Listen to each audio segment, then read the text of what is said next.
Astrology night at SoulFood Coffeehouse in Redmond, Washington. For those of you sitting here, you're getting it live. For those of you on the internet, thank you for your continued support. Last month we had nearly 28,000 people who watched this event that you're at. 28,000 people. So thank you to all of them.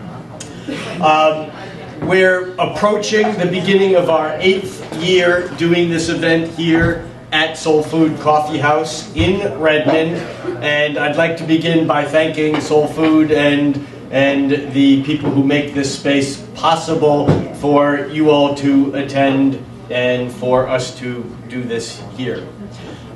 This is Astrology Night for April of 2015. And before I jump into the incredible stuff of the month, and I know I say that every month, it's always incredible, there's two things I'd like to do. I'd first just like to give an acknowledgement to Jeff, who, as you know, transitioned a couple of months ago nearly.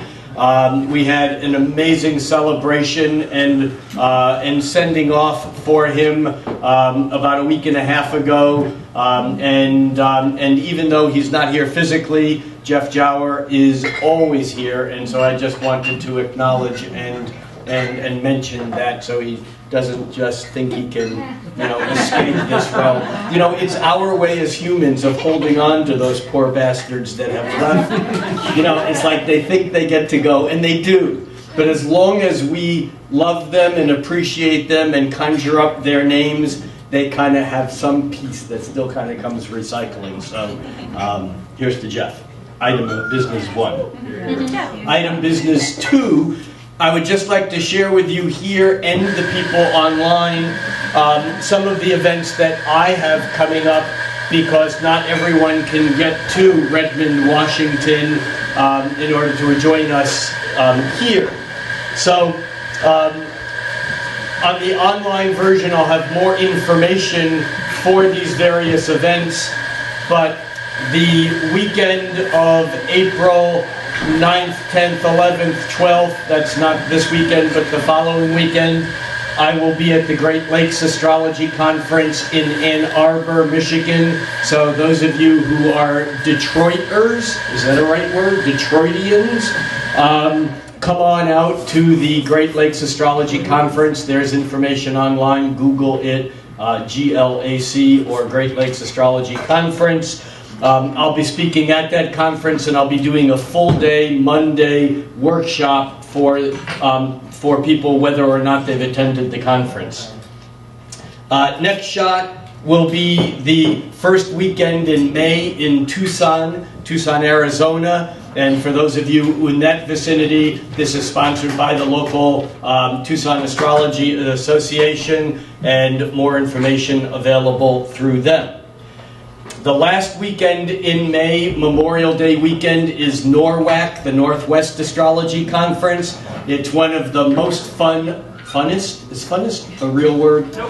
Well, good, I'm using it. It's one of the most funnest of all the astrology conferences. There's usually around 300 attendees, speakers from many countries, including often Australia, this year England, France, and I will be teaching a class and doing a Saturday night keynote talk.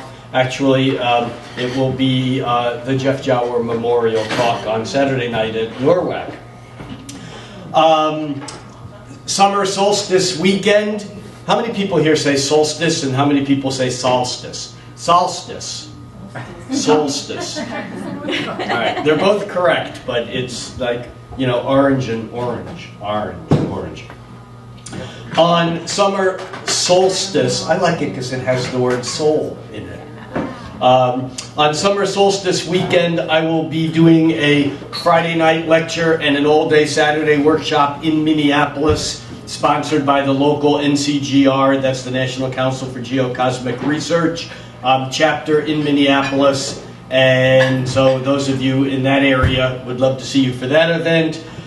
Mid-August, I will be back at Lilydale. That's the center of the American Spiritualist Church, and that will be a Wednesday night lecture. And then the end of September, exact dates will be arranged in the next week or so. The end of September, I will be leading an 8-day long astrology retreat, experiential astrology retreat in Bali. If anyone has not been to Indonesia and is looking for an excuse to spend a week in paradise, having fun with enough time to absorb some of the local culture, temple rituals, and so on, keep your eye on that one. It will be my 5th workshop retreat in Bali, and they're each and every one of them very cool and magical, and I'm looking forward to it. Okay, what's that?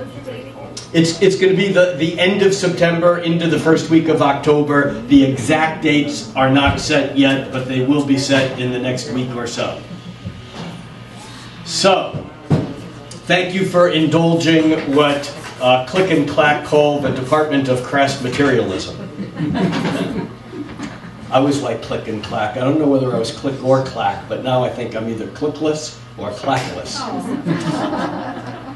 All right, so here we are on April 4th, 2015, and we are standing in an interesting place, not in space, that would be here, but in time, that would be now. The interesting thing about this moment in time is that we are just coming out of a chute. Of a birth canal. That's really what we've been in for the last several years, beginning, in fact, with Uranus's move into Aries, and then back in 2010, 2011, and the first of the 7 Uranus-Pluto squares that happened in the spring of 2012. And the 7th and final Uranus-Pluto square occurred in mid-March of 2015. Technically, emphasis on the word technically, the Uranus-Pluto squares, or square, is now in the past. However, if we look at historical precedents to this, for example, the Uranus-Pluto conjunction, which defined the 1960s. The Uranus-Pluto conjunction in the 60s occurred in the summers of 1965 and 66. And certainly there was tremendous action going on at that point in time, with revolutions at Berkeley, the student revolt, and political unrest, and the war in Vietnam beginning to secretly, heat up, and civil rights movement, and so on.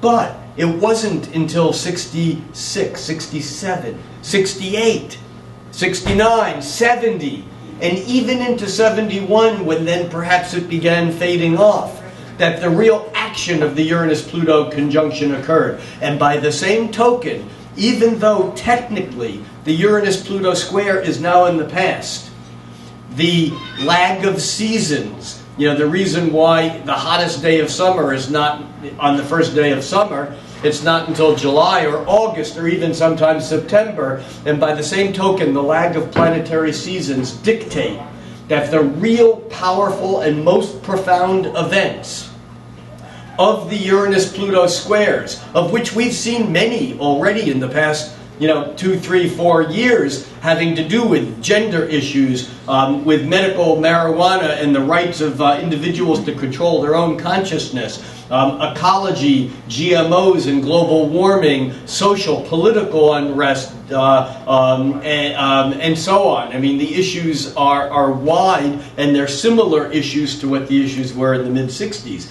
However, even though our head has crowned, and we are now out of, or coming out of, the birth canal, it's going to be days, weeks, months, even years. I don't think we really understood what happened in the 60s, maybe until the 80s or 90s, looking back. And so we do not have that perspective of retrospection yet. That will take a few years, and the events and the energy will continue to build. So here we are in April of 2015 at the threshold of something that's post Uranus-Pluto. And yet we don't have a clue yet as to what this really means and how this is going to play out. This is important piece one. Now, bringing it back to, just like we have local space where we have local time.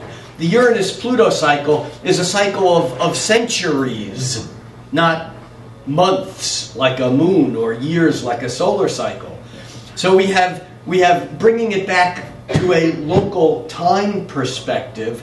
We also need to understand that we are right now not only at a tipping point, but we're kind of, what's that saying, betwixt and between. We're no longer there and we're not yet there. We're betwixt and we're between two eclipses.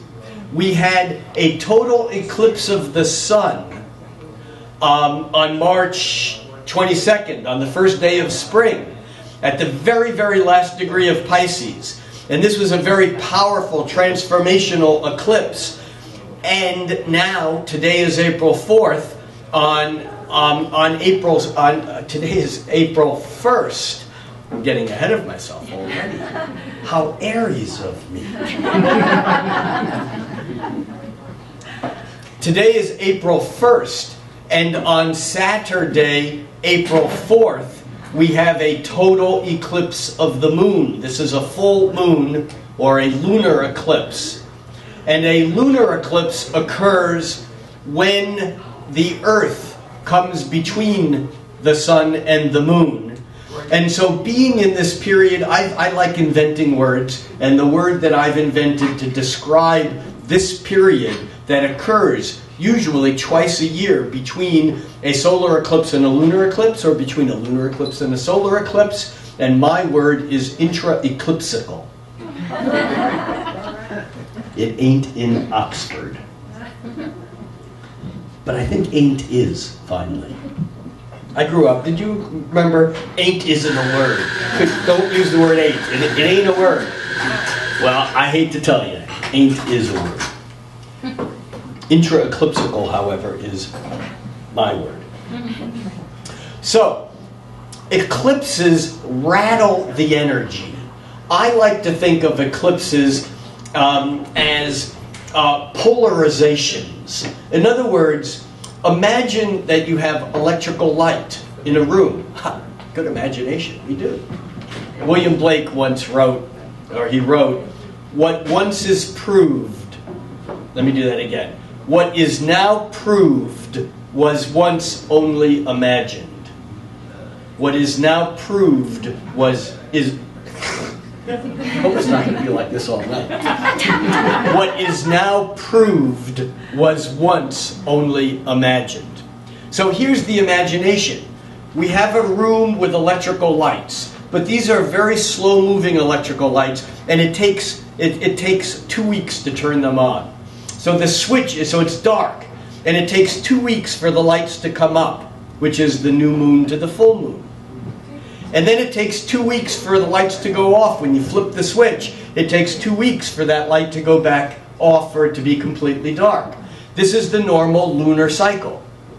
Are you with me? Make sense?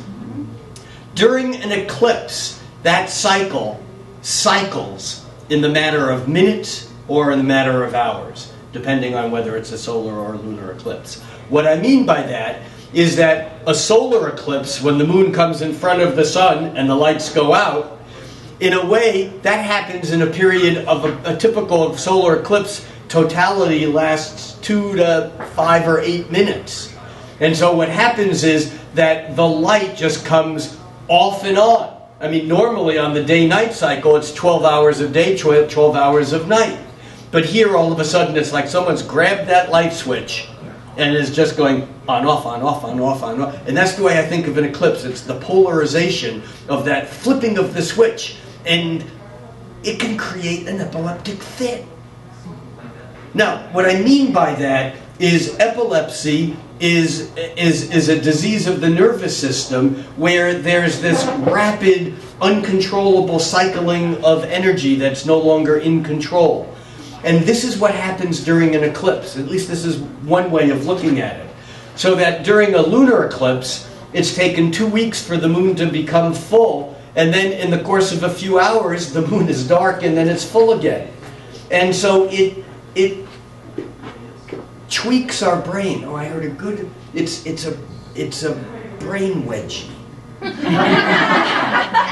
Sigrid, thank you.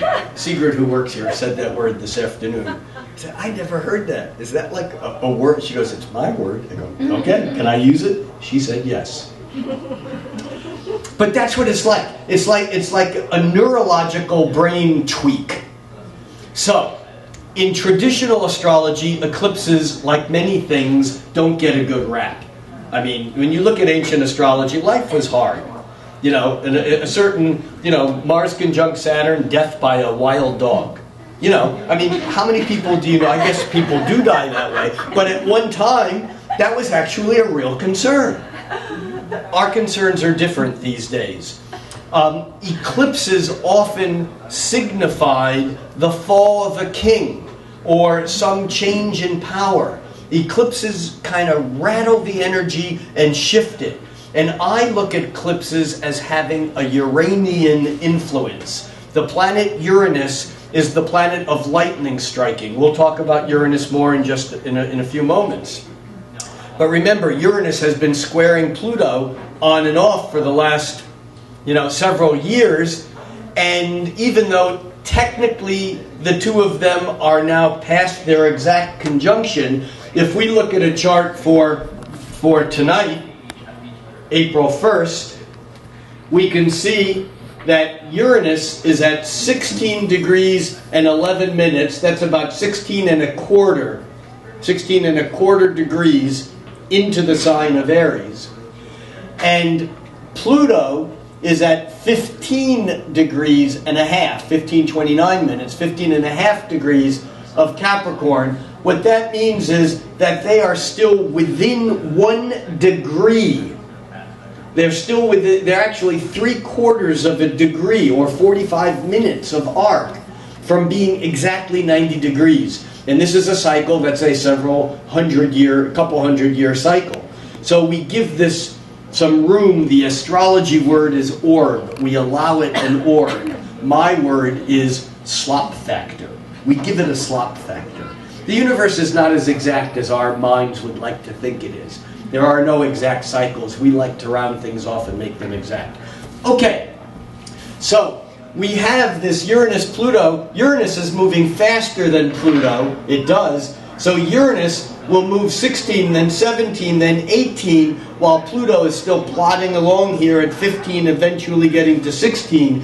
And so that's why over these last few years, Uranus has moved into the 90 degree, that's that red line, into the 90 degree square with Pluto. Uranus, the planet of shock and awe and electrical, lightning, awakening. When the light bulbs go on and the nerves fire, you go, I got it. Epiphany, awareness, illumination. These are all Uranus words. Pluto, on the other hand, works on a different time cycle. Pluto is slow-mo. Uranus is an 84-year cycle. Uranus is weird. Its North Pole faces the sun. I mean, it's like a bowling ball. Everything about Uranus is weird. Pluto, on the other hand, is a 250-year cycle. 4 times a millennium. That's how slow it is. Okay, it's 243 and a half years or whatever. 250 is close enough for us.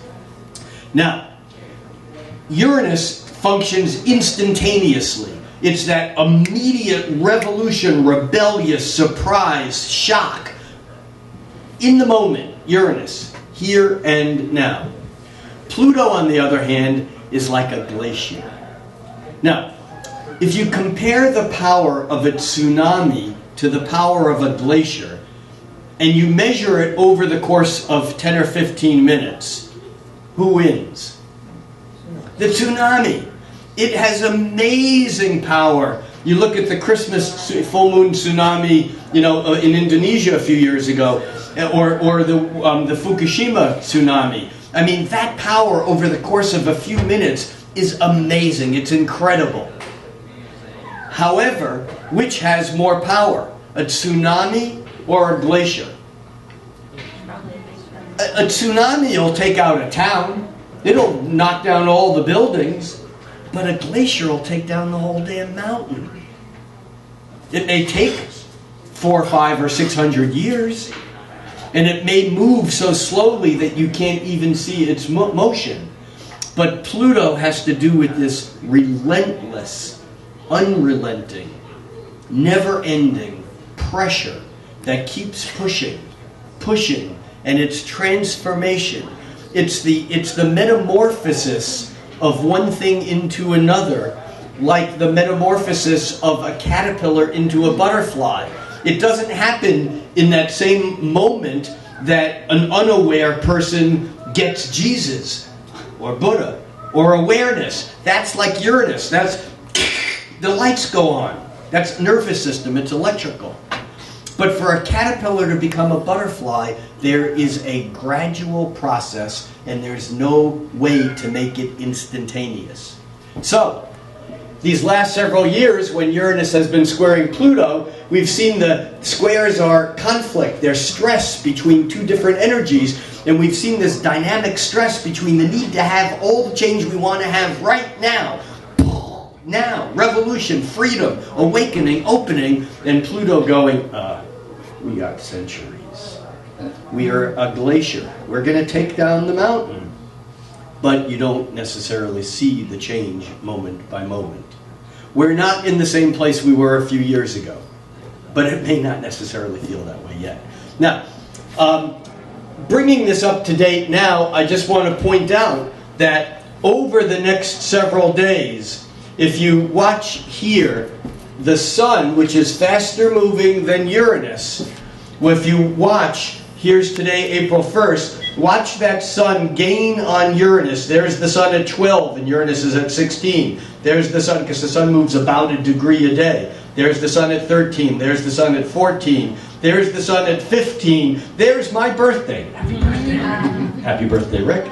And the Sun is exactly conjunct or lined up with Uranus, which means that over these couple of days, the Sun will first square Pluto exactly on the 5th and then join up with Uranus on the 6th, giving us an instantaneous flashback to the technical Uranus-Pluto square, which is over.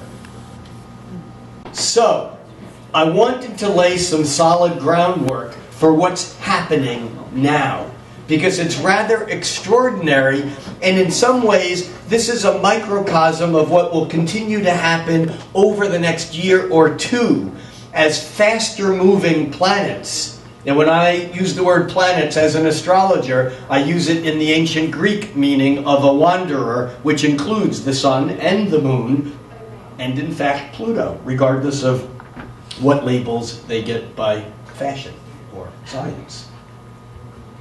So, over the next months and years, as the faster moving planets like the Sun, like the Moon, like Mercury and Venus and Mars, and even Jupiter, but we're now getting out to the slower moving planets, as these faster moving planets line up with and make conjunctions, that's an exact alignment, or squares, that's 90 degrees, or oppositions, that's 180 degrees. When these faster moving planets make alignments with Uranus and Pluto, even though they're no longer exact, it buzzes back that energy, because there's like a harmonic resonance to when they were exact, because over the course of a couple of days, the Sun will first square Pluto and then conjunct Uranus, and even though they're a degree apart, we get it over a period close enough where we can feel it almost as a singular energy.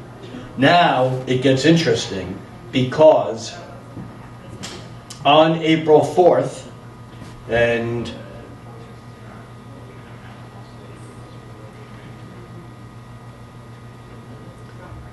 let me just back this up a little bit so we can get the exact, or close enough, that's close enough. We have the full moon on April 4th, which is exactly at 5:05, that's 5 minutes after 5 o'clock in the morning, Pacific Daylight Time, which would be 8:05 New York time, and even a few hours later if you're in England. So, the full moon on April 4th is when the moon is opposite the sun. However, the moon, compared to even the speed of the sun, is coming through high speed and squaring Pluto and opposing Uranus. Can you see this? So in effect, this full moon, that's this Saturday, is going to re-energize and re-stimulate all of the social, cultural, economic, political, personal relationship stuff that we've been going through for years. And you'll probably see some of this even in the news. But that ain't all. Because this full moon is a very particular full moon. It's also an exact eclipse of the moon, which means that it's a total lunar eclipse, meaning that the sun and the moon and the earth are all in exactly the same plane, so that the earth casts its solar shadow onto the moon. And if you can see it, and in fact we will be able to see it very early in the morning, the eclipse will not play through here until it's already dawn. But if you get up on Saturday morning before dawn, you can actually see in the western sky the full moon beginning to set, and it will be blood red. Now, lunar eclipses are not that uncommon. I've probably seen a half a dozen of them in my lifetime, and all you need to do is know where they are and go out and look at them. You know, if it's dark during the full moon, and there's an eclipse, the lunar eclipse, you can see it. The solar eclipse, however, is different. Solar eclipses make very thin paths along the Earth, and if there's a solar eclipse, rarely do you get to see it. If it's a total eclipse, you have to go to where the path is. I actually did go to and see a total eclipse of the sun in the very south tip of England in August of 1999, and it was quite an experience. But if you were in London, just a couple hundred miles away, less than that, there was no total eclipse. So, this full moon is an eclipse, but it's not just an eclipse. It's an eclipse that involves the Uranus-Pluto square. And therefore, and it's also my birthday. Well, my birthday is a couple days after. I'm in Aries, I get to say it's my birthday. Oddly enough, I don't really celebrate it much, but I like to talk about it. Okay, so what does this mean? Eclipses rattle time. They're again, think of that light switch going on and off, or blinking a lot. You know, that strobe kind of effect? And it's just like things become out of whack. I used the word earlier, I said eclipses are Uranian. There's this kind of an awakening, a jolt. Often, if energy is blocked or stored up, often eclipses will free that energy, which is why they get a bad rap. If you live in a repressed society, if you live in a repressed or suppressed personal container, then when those energies are freed suddenly, it's not necessarily a pretty picture. Do you understand why these energies are not viewed in traditional classical astrology as something good? However, I would suggest that if one has a spiritual practice, if one is living with a lean towards increasing awareness, then eclipses can be absolutely magical because they kind of temporarily create this like warp factor. You know, in the old Star Trek, all of a sudden everything's different and time speeds up. Oh my God, isn't time fast enough already? Well, this in some ways is beyond time. And so my suggestion for those of us who are here and now or watching this prior to the eclipse on April 4th is that we still have some time. We have a week or so that's still an opening to push and to force those events which we've wanted to happen, because if you don't, one of my laws of how Uranus works can be summed up with this statement: if you don't take responsibility and act like the lightning, you will be a lightning rod and attract it. Think about this in your life. How many times have you had an accident, or something happened, or someone suddenly did something either to you or said something or whatever that in some way felt out of place and sudden and you didn't expect it, and yet when you look at it you realize that there was stuff that was hidden or buried and no one was talking about it, and all of a sudden the lightning struck and everything came out in the open? Well, that's how eclipses work. So, we have a lot of other stuff. I guess it got close to my mouth and it's really loud all of a sudden. We have a lot of others. It's like talking in a bar when there's a band on. And you're talking and you're shouting over the music, and all of a sudden the music stops and you sound like... Yeah, same kind of thing. So, we have a lot of other stuff going on this month, but these two eclipses become really significant because, in a way, they are still part of the crowning of our head through this Plutonic birth canal. Remember, Pluto, although it's glacial, is metamorphosis. It's the birth of the butterfly out of the death of the caterpillar, but it's not death and birth as we normally think of it. It's a focus on the Bardo states, which is what the Tibetan Buddhists call it, those states of existence where there is no incarnation. It's just states of pure thought. And in a way, Pluto is the states between the ending of one cycle, whether it be even our lives, and the beginning of another cycle, even if it's a rebirth.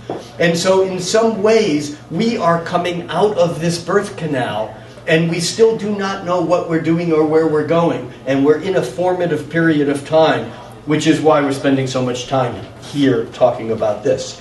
Now, moving on through the month, so by April 4th, 5th, 6th, the Sun on April 5th is exactly squared to Pluto. And then by the 6th, we're moving here slowly, hour by hour. We need to change this back to day by day, and there we go. Okay, so now we have, by April 5th, the Sun is very closely squared to Pluto. You can see how fat that red line just got.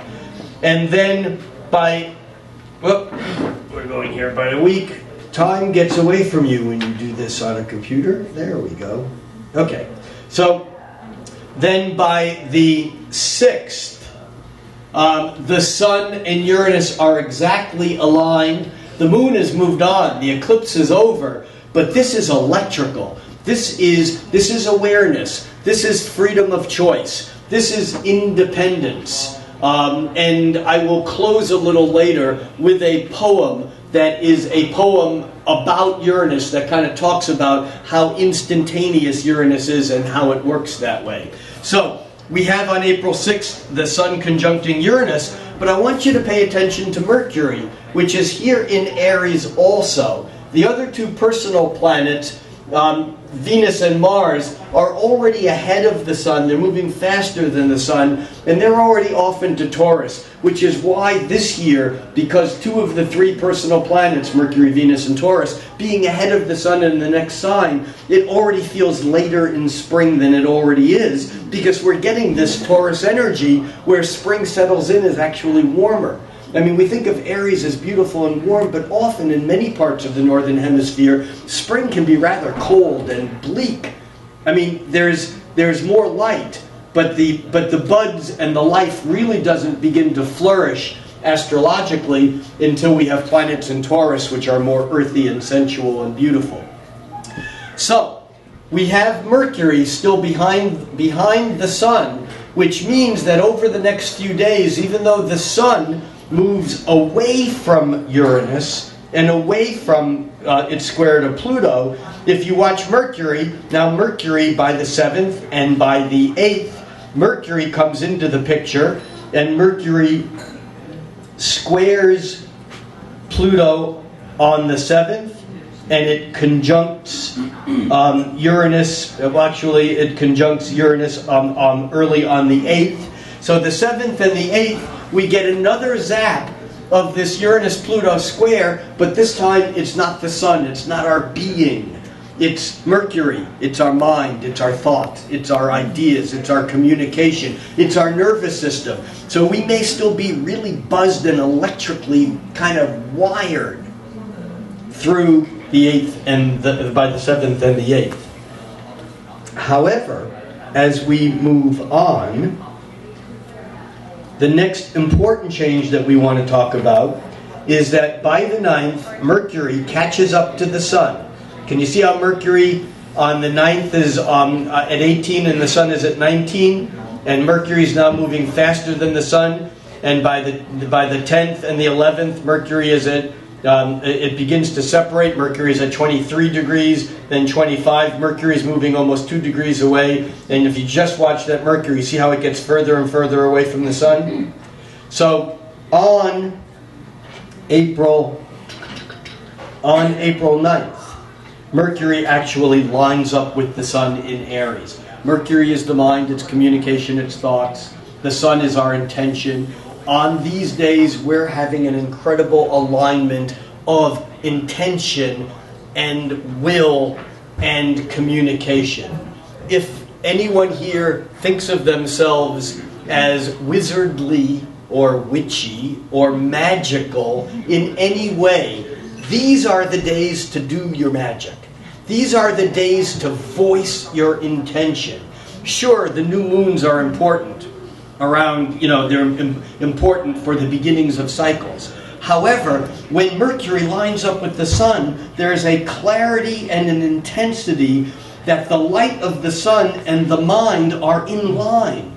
And our words can be more focused. What we say is directly in line with what our will, our sun, our consciousness is. So these are important days for us to work this. By the 11th, we have a couple of changes on the 11th through the 14th. The first thing that happens is that Venus moves from Taurus into Gemini. Venus moves from Taurus into Gemini. I really need a Vanna White. When Jeff and I did these together, he could talk and I could point, or vice versa. I suppose I could use the mouse, but somehow it's not quite as real as pointing. Anyhow, Venus moving from Taurus into Gemini. This is another zap of the next layer of spring. There's movement, there's buzz. Gemini is a communication-oriented sign, and over the next couple of months, we will talk about more about Taurus and about Gemini. Right now, we are talking more about Aries as the first step, the beginning of the life coming out of the birth canal, that kind of first burst of energy. So, on the 11th, we have Venus moving into Gemini, but then that's followed on the 14th with Mercury moving into Taurus. Now, we're kind of setting the tone for the sun's movement into Taurus. Just a couple of days later, the sun moves into Taurus on the 20th. And you can see that by the 20th, we have all those planets which were clustered in Aries. Now we have a pileup of planets in Taurus. And here's the deeper meaning of the shift of this time of year. We're coming out of Pisces, the end of winter, the garbage collector refuse of the zodiac. Everything washes into the sea. And that's Pisces. It's the greater ocean. We're all fish swimming around in this big ocean. In Aries, we're birthed onto the shore, and we have an individual trajectory. In Taurus, it begins to gain solidity. And by the end of April, with Mercury and Mars and the Sun, and actually just for a bit we have the Moon there also, and the new Moon, interestingly enough, on the 18th, occurs while the Sun is still in Aries. we've been in this cycle for several months now where the new moon has happened at the very end of a sign rather than at the very beginning. That'll shift. And in a way, it's like wanting to get ahead of ourselves. It's like we're off into Taurus land, but we're really being birthed back in Aries. And so it's an odd juxtaposition of time that I think goes back to these eclipses that just creates these weird kind of cycles within cycles that are at different speeds. This new moon in Aries is exact on April 20th at 2:40. Oh, sorry. On April 18th at 11:56 a.m. here in Seattle. That's Pacific Daylight Time. So just before noon, there's the exact new moon in Aries. However, it doesn't last long. We get this impulse to create, to do something new, to start something, and almost just a couple of hours later, the moon moves into Taurus, and then the following day, actually on the 20th, early on the 20th, the sun moves into Taurus, and then we're kind of like slowing down and making it work. We're grounding out our energies. We're being more down to earth. Taurus, the bull.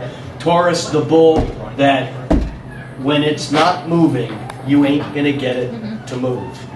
And when that bull is moving, or when the cows are going back to the barn, you ain't going to stop them.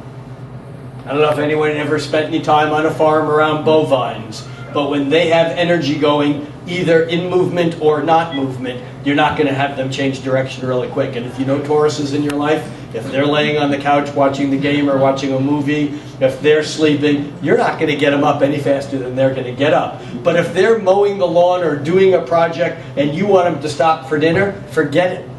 They're in motion and they're going to continue doing what they're doing. Fixed sign. By April 21st and 22nd, we get an interesting zap from Mercury and Mars, which in Taurus are moving. Mercury's moving faster, and Mercury catches up to Mars. When Mercury catches up to Mars exactly, it is on April 22nd, but on the 21st, we're already getting them. We're getting them kind of on the 21st and the 22nd. Mars and Mercury make a harmonious trine to Pluto. And that's this big, thick red line. And here, the energy is practical. It's grounded. It's down to earth. Pluto is like a resource. It's like a battery that never dies. It's the power of the glacier, or the power behind a volcano, that even after one eruption, that power is still there, the intensity. And so, by the end of April, the sun has moved into Taurus. We're getting this feeling of, you know the song, the Ravel Bolero from the movie 10? It's not from the movie 10. The movie 10 is from it. But Bolero builds like a bull. It starts off soft and it builds and builds and builds. And we forget that the yang energy of spring, even though Taurus is a feminine sign, it's related to Venus, that there's a building energy behind it. And we're feeling it this year early on in Taurus, especially as Mercury, the communicator planet, lines up with Mars, and we're going to say what we're doing, we're going to talk about it, we're not going to be stopped. If there's issues we need to express, we're going to express them. And we got the generator from Pluto going in a harmonious trine, and these could be some really powerful days. By the 22nd, Mercury actually catches up with Mars, then it moves ahead.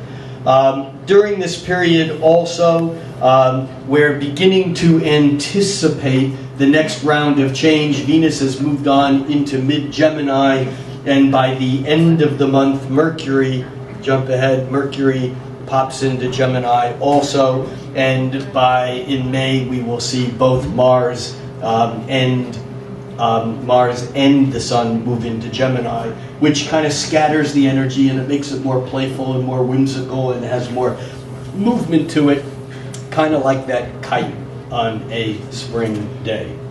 So, looking at this month kind of, as a whole, it's important to understand that we are on a bit of a precipice, but we don't know what we're falling into.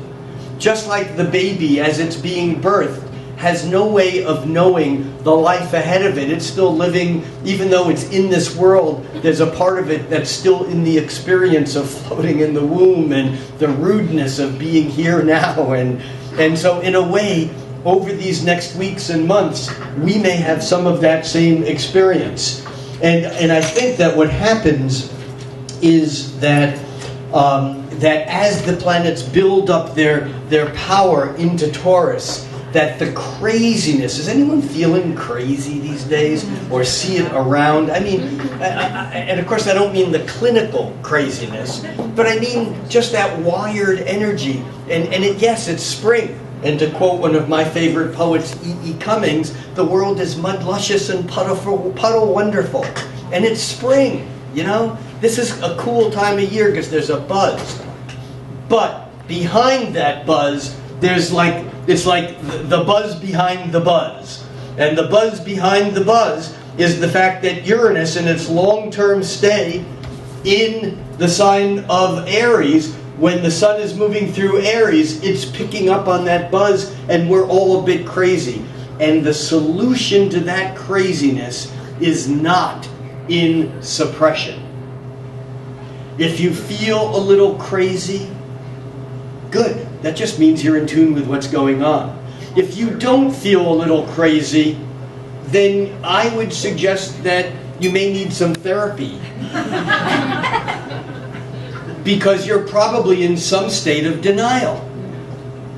Craziness isn't bad. Anyone, I mean, it certainly can feel crazy or bad while we're going through it, but I would recommend reading something like Knott's or R.D. Lang, the psychology of experience. Is that what his book was? I think. Anyone know? Who talked about how the psychotic episode was actually a break into illumination and awareness, and that many people who are institutionalized are not crazy. They're having kundalini, chi flushes. They're experiencing something that in another culture might be considered natural, and if they were taught to dance with it and move with it, that they might not end up being, electroshocked and drugged like in our culture. So if you're not feeling crazy, I think it's good to fake feeling crazy a little bit. And if you're feeling crazy, understand that in this breaking out of the status quo, of the structures that bind and restrict us, that in breaking out of these kind of restraints, that is where the future lies, and that is where the seeds for what's ahead comes from. That's where the seeds come from.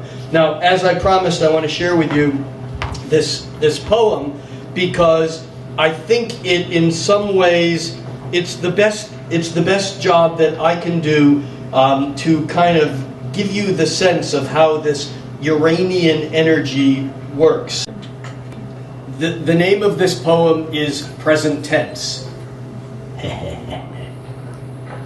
And if anybody wants a copy of it, either anyone here or anyone who might watch this on the internet, if you want a copy of the words to this, please send me an email, rlevine@stariq.com. This is a poem that I wrote many years ago, and some poems that I write kind of come and go, and they go, that was but some of them kind of like they justify themselves over time. And this is one of those. And even though there's no mention of the word Uranus in the poem, it's about Uranus. And if you understand this poem, you understand how Uranus works. Present tense. The lightning hits. The shift is now. I close my eyes and take the vow to release the future and the past, to focus on the present vast, extending through infinity, extending far as I can see. The lightning strikes, the sky lights up, the waters pour forth from my cup. The feelings pour forth from my heart, as from the past my life does part. The walls of safety tumble down, my head goes spinning round and round. I'm standing high out on a ledge, I leap onto the razor's edge, where form can split and separate. Ambivalence turns to love and hate. Where unity is sliced in two, choice shows us what we must do. Where issues are forced, so we must choose something to gain, something to lose. Something feared, something desired. The pressure to choose makes me grow tired. Something we want, something we fear. Excitement mounts, the moment grows near. Time speeds up and my heart beats fast. I fear this moment will not last. But then I remember the razor's edge and the illusion of feeling like I'm on that ledge. You see, the moment of now is all that exists. Create past and future, then something resists events in the future that hurt long ago, creating rough water in time's river flow. For time is a river that flows to the sea. The storm waves dissolve if we just let them be. When the past and the future are locked in desire, the rapids build, the waves grow higher, but it's all in the mind, for the ledge is unreal. The fear of the fall is the fate that we seal.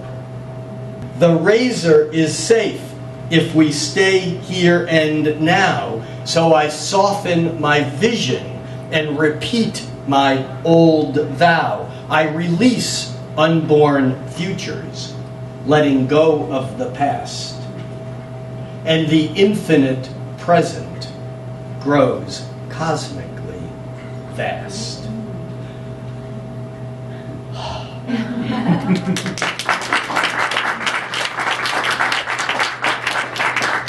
Happy April.